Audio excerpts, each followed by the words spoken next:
नमस्कार मंडळी, आपलं सगळ्यांचं स्वागत आहे आमच्या यूट्यूब चॅनलवर. आणि आनंदाची बातमी आलेली आहे की परमनंट आणि टेम्पररी दिव्यांगांनासुद्धा पैसे मिळत आहेत. म्हणजेच मागच्या वेळेस बच्चूभाऊकडून जे म्हटलं होतं ते खरं झालं. त्यांनी म्हटलं होतं की दोन्ही जे GR आहेत, जे टेम्पररी दिव्यांगांच्या विरोधामध्ये होते, ते दोन्ही GR रद्द झालेले आहेत.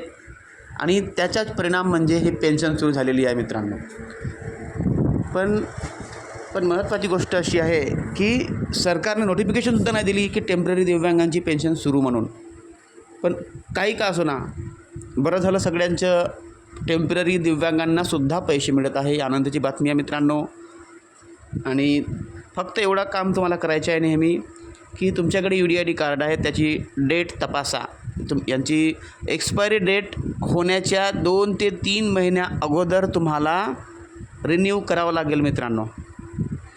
हे का बरं सांगतो, कारण एकदा तुम्ही रिन्युअलसाठी टाकलं, फॉर्म भरला, हॉस्पिटलमध्ये चेकअप झालं, कार्ड यायला तुम्हाला 1-2 महिने लागतात, बरोबर आहे. त्यामुळे तुम्हाला कमीत कमी 2 महिन्याच्या अगोदर रिन्युअलसाठी टाकायचं आहे, जेणेकरून तुमचा हप्ता बंद होऊ नये. कारण सरकारने एक नियम बनवला आहे, आता नवीन नियम आहे मित्रांनो. त्या नियमामध्ये असं आहे की जशी कार्डची एक्सपायरी डेट संपली, पटकन पेन्शन बंद. मग असं जर झाल्यावर तुम्ही कार्ड रिन्यूअल करायला जाल तर 2-3 महिने पेन्शन बंद राहील मित्रांनो, आणि ती पेन्शन तुम्हाला मिळणार पण नाही.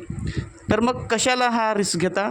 2-3 महिन्या अगोदरच आपला कार्ड रिन्यू करायला टाकून द्यायचं. झाला, मग कार्ड आला की लगेच मग झेरॉक्स नेऊन तहसील कार्यालयात देऊन द्यायची. अशा प्रकारे प्रोसिजर करा मित्रांनो, जेणेकरून कोणताही लॉस तुम्हाला होणार नाही.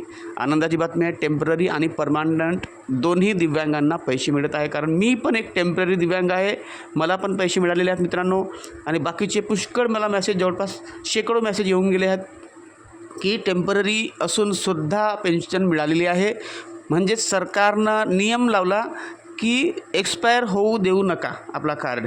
आणि दुसरी गोष्ट, दुसरा नियम आहे, 40% वरच दिव्यांगत्व पाहिजे. जर कमी उतरलं 1%ही, समजा 39 झालं, तर पेन्शन मिळणार नाही मित्रांनो. म्हणून जेव्हा पण तुम्ही रिन्युअलसाठी जाता, त्यावेळेस तुमचे सगळे कागदपत्र घेऊन जा. कोणता त्रास होता, जवळपासचा एक्सरे घेऊन जा, कोणताही त्रास असो, जवळपासचा काही MRI घेऊन जा, ब्लड रिपोर्ट घेऊन जा, जे तुमच्या बिमारीशी संबंधित आहे. म्हणजे डॉक्टरला विश्वास करून द्या की तुम्हाला हा त्रास आहे. आणि थोडंसं मी तुम्हाला ड्रामासुद्धा करा मित्रांनो. थोडं जर जास्त चांगलं चालता येत असेल तरी पण थोडंसं तिळं चाला, हळूहळू चाला. म्हणजे डॉक्टरला असं वाटलं पाहिजे खरोखर याला खूप मोठा प्रॉब्लेम आहे.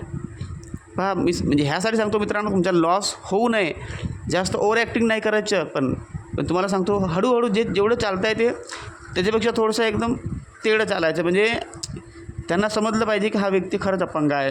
म्हणजे तुम्हाला पुन्हा त्यांना रिन्यू करताना जास्त वर्ष दिले पाहिजे आणि पर्सेंटेज जास्त भेटले पाहिजे. जसं आता 40% दिलं, त्यानंतर त्यांनी 50 किंवा 60%च्या जवळपास तुम्हाला दिलं पाहिजे. म्हणजे असं केलं पाहिजे की असं त्यांनी प्रूफ केलं पाहिजे की ह्या व्यक्तीला खरोखर दिव्यांगत्व आहे आणि याला सपोर्टची गरज आहे. तर अशा प्रकारे करा, तुमची पेन्शन कधीही बंद होणार नाही मित्रांनो.